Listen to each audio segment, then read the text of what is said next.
딥하게 입체적으로 격투기를 파겠습니다. 임뎁스 MMA 2회 시작합니다. 안녕하세요, 하드코어 격덕 여러분. 임뎁스 MMA 파이터 남우철입니다. 오늘은 UFC 281 뉴욕 대회를 한번 다뤄보겠는데요. 본격적으로 들어가기 앞서 저와 공동 진행을 맡고 있는 이정수 기자, 안녕하세요. 안녕하세요. 2회에도 함께 할 수 있어서 네. 크나큰 영광이다. 네. 저는 좀 한가해서 100회까지 가능합니다. 100회까지. 아니, 네. 뭐 우리 하드코어 우리 격덕분들이 원하시면 정말 뭐 죽기 전까지 한번 저는 그런 사명감을 가지고 한번 해보겠습니다. 근데 격덕 여러분들이 좀 힘은 내주셔야 될 것 같아. 조회수가 예상치가 30만 아니었습니까? 근데 30만에선 조금 못 미쳐. 그쵸. 29만 9,500 정도 빠지는 것 같아. 1회 조회수가. 임뎁스 MMA 1회 공개 후에 사실 그 파급력이 정말 어마어마할 줄 알았는데 일단 조회수는 한 700회 정도. 그리고 댓글은 약 30개 정도가 그래도 달렸는데 댓글이 비율상 많이 달렸네요. 저는 근데 숫자가 중요한 게 아니라 네네. 우리나라 하드코어 격덕들이 일단 모였다. 아하. 그들이 이거를 보고 댓글도 달아줬다에 대해서 저는 희망을 봤습니다. 어떤 남은철 채널에서 깃발을 세웠다. 깃발을 이리로 모여라. 우리가. 꽂았다. 격덕들 모여라. 근데 아시죠? 운동회에 사람 안 모이면 초라하거든. 조심하세요. 나 괜찮아. 괜찮나요?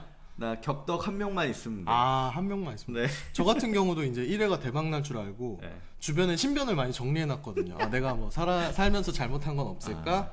근데 뭐 다행히도 뭐 9호선 지하철 타고 하는 데는 전혀 문제는 없어요. 아직은 좀 스타덤은 못 느끼고 있습니다. 혹시나 이게 대박 날까봐 여자친구랑 헤어지자 그러고 그런 거 아니죠? 벌써부터 이제 초심 잃지 않으려고 준비했는데 초심은 안 잃어도 되는 조회수가 딱 나와줘서 감사합니다. 저희가 초심을 절대 배려를 잊지 많이 해주셔.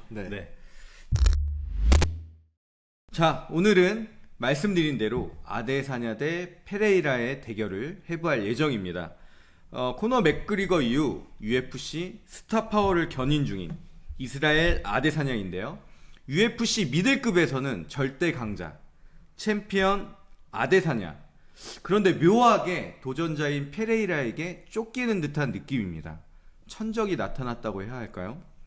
어떻게 생각하세요, 이정수 기자? 천적이란 말이 그 뉘앙스가 맞는 것 같아요. 이제 항상 모든 것에는 천적이 있지 않습니까? 그쵸. 대자연에는 몽구스, 코브라의 천적 아닙니까? 코브라, 맹독을 가진 코브라의 천적 몽구스.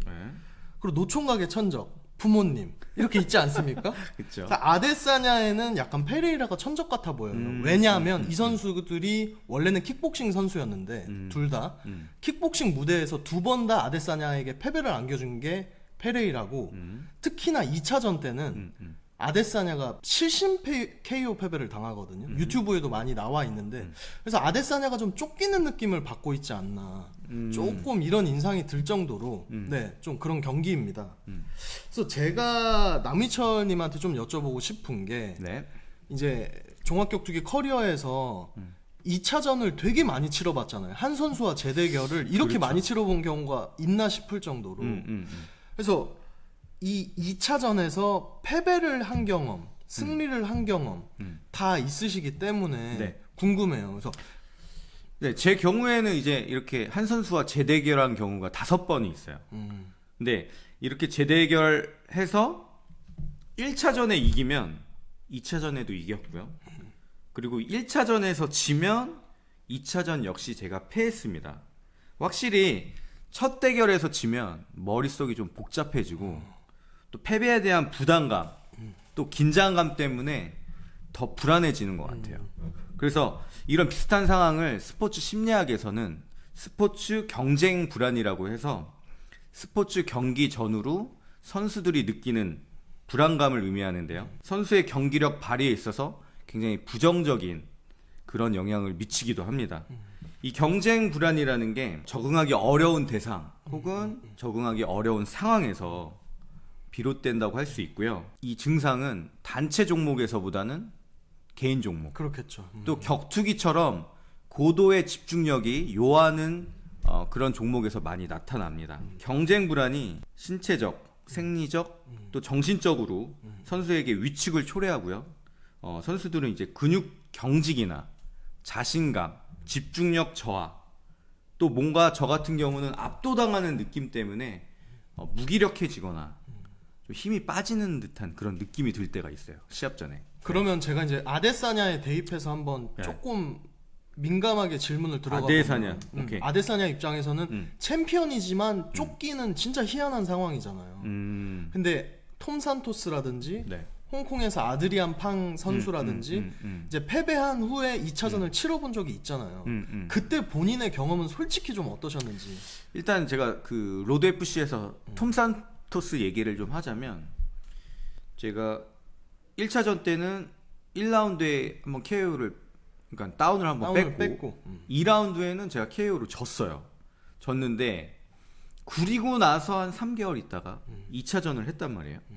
그러면 2차전 때 자신감이 일단 굉장히 저하돼요. 자신감이 굉장히 떨어지고, 그리고 상대 선수에 대한 일단 두려움이 좀 생기고, 그리고 또 KO 당하면 안 된다는 그런 부담감이 배가 되죠. 네, 그래서 심리적으로 좀 많이 위축되고, 그 제가 머리가 되게 복잡해지지 않나요? 아, 하지 않아도 될 일단 경우의 수만. 경우의 수가 너무 많아지고, 근데 그 경우의 수가 약간 부정적인데 좀 꽂혀요. 그래서 뭐 스포츠 경쟁 불안이라는 이런 심리학에서 보면, 제가 톰 산토스 2차전에서 엄청 좀 긴장 많이 하고 좀 불안해 했거든요. 그래서 그 긴장과 불안을 떨쳐내려고 어떻게 보면 제가 준비했던 전략이 아닌 그냥 정면 돌파, 그러니까. 닥치고 돌격 이렇게 하다가 7초 만에 KO 패를 했죠. 근데 제가 뭔가 서력하고 싶은 마음이 드는데 3차전 한번 해야겠다. 근데 사실은 엄두가 안 나요. 또 질 것 같아. 그러니까. 예, 예. 그러니까 너무 솔직한 얘기고 하기 힘든 얘기를 해주셨는데. 아니 근데 진짜 네. 재밌는 게, 네. 제가 로드 FC에서 쿠메다카스케랑 2번 싸웠단 말이에요. 그러니까. 근데 2번 다 이번에는 페레이라 입장이에요. 페레이라 왜냐면 입장에서 쿠메다 카스케나 뷰실 콜로사 둘 다 대단한 선수인데 로드 FC에서 2번을 다 잡았단 말이에요. 총 4번의 재대결을 승리하셨는데 그렇죠. 양상이 비슷해. 네. 1차전은 둘 간의 빠당빠당한 판정 끝에 맞아요, 아데사냐가 졌었는데 2차전에서는 아데사냐가 완패를 당했거든요. 페레이라 입장에선 승리죠. 그렇죠. 근데 아까는 패배 경험, 2차전 패배 경험이지만 2차전 승리 경험에서 쿠메 뷰실 둘 다 1차전에선 빠당빠당하게 이기고 맞아요. 2차전에서 완승을 거둔 경험도 또 있잖아요. 네, 맞아요. 그럼 페레이라의 심리는 어떨까요, 지금? 일단은 제가 쿠메다카스케에 대한 좀 1차전 때는 이 친구가 워낙에 이 피니시 서브미션율이 높고 연승 중이기 때문에. 참고로 잠시 끊고 들어가면 쿠메다 카스케는 네. 그 당시에 그러니까 UFC를 언제 가느냐가 문제인 선수였어요. 한국에 네. 있던 진짜 라이트급 선수들 그리고 외국에서 데려온 선수들을 진짜 아주 싹 청소를 다 하고 그때 약간 마지막 보루로 나선 게 남의철 네. 선수였거든요. 아마 네. 저 이겼으면 UFC 갔을 아, 거예요. 100% 네, 갔죠. 갔을 심지어 그 건데. 전에도 간다는 얘기가 있고 오퍼도 있다 뭐 이런 얘기 있었으니까. 그래서 아무튼 일단 1차전 제가 어렵게 이겼어요. 어렵게 이기고 말도 많았고. 근데 2차전 때 제가 1차전의 승리를 통한 자신감, 그리고 얘 레슬링이 별거 아니네 생각보다. 얘 그라운드가 생각보다 별거 아니다. 그러니까 한번 붙어봐야 알 수 있는 데이터들이 쌓여서. 그래서 좀 자신감이 생겨가지고 2차전 때는 더 자신 있게 레슬링 싸움하고 더 자신 있게 타격 들어가고 하다 보니까 3라운드에선 제가 다운 하나 뺐거든요. 그러니까는 1차전에 비해서는 2차전이 훨씬 더 뭐 이겼죠. 네, 완전히 누가 봐도 완승이죠. 네. 이겼는데. 쿠메가 막 테이크다운 당하고 막 이러는 모습을 처음 보여줬으니까. 그렇죠. 네. 네. 그래서 자신감이 일단 생겨요. 얘 뭐 내가 2번 이겼는데 뭐 3번 못 이기겠나 뭐 이런 생각도 들고. 일단 페레이라 입장에서는 타격에서만큼은 내가 얘한테 밀릴 게 없다. 그러니까. 라는 자신감이 있을 거예요. 네. 그래서 아데사냐 입장에서 아데사냐의 특장점이 많지만 되게 이 선수가 대단하다고 느껴지는 게 또 평가받는 게 디펜스잖아요. 근데 디펜스가 좋다는 건 KO를 허용하지 않는다는 거랑 되게 비슷한 맥락인데 실신 KO 패배를 허용했다는 그 어떤 심리적인 부담감이 어떻게 들어올지 돌아올지 참 모르겠습니다. 그러니까 정말. 심리적으로도 일단은 좀 불안하고 뭔가 쫓기는 느낌이 들 거고 분명히. 그리고 두 번째로 우리가 또 생각해야 될 게 상성. 그러니까. 상성을 얘기하셨는데 재밌는 건 제가 2번 이겼던 쿠메 다카스케가 제가 또 2번 졌던 톰 산토스를 판크라스에서 만나요. 그렇죠. 네. 근데 거의. 쿠메가 이겨요. 네. 서브미션 승부. 그러니까 이 격투기에서는 그러니까. 뭐 실력도 실력이고 네. 일단 상성이 있어요. 그러니까 있죠. 네, 무조건 네. 있죠. 이제 격투기는 가위바위보인데 가위바위보에서 절대적인 맞아. 승자가 없잖아. 가위바위보야. 근데 가위바위보가 먹고 먹히는 게 한 10가지 수가 있다고 생각하면 돼요. 그래서 무패라는 게 있을 수가 없어. 그래서 합입이 대단한 거고 어떻게 보면. 그렇죠. 팀 스포츠가 아니고 개인 스포츠라서 뭔가 딴 선수들에게 의지할 수도 없고 그리고 시즌제가 아니고 경기 하나하나로 하는 거라서 한 경기의 중요성이 너무 크고 그런데 KO라는 게 있기 때문에 초반 30초 1분의 집중력이 너무 중요해서 더 들어가면 결국은 그래서 심리전이 더 중요한 거고 심리 상태가 중요한 건데 이 아데사냐가 이 멘탈적인 장애물을 넘을 수 있다면 레전설로 가는 거고 그걸 못 넘으면 어떤 격투기의 어떤 통상적인 고정관념을 못 넘게 되는 것이 아닌가 그런 생각입니다. 네. 일단은 뭐 5차 방어까지 뭐 잘했는데 이큰 고비라고 생각해요. 예전에 근데 사쿠라바 카즈시가 이런 말을 했어요.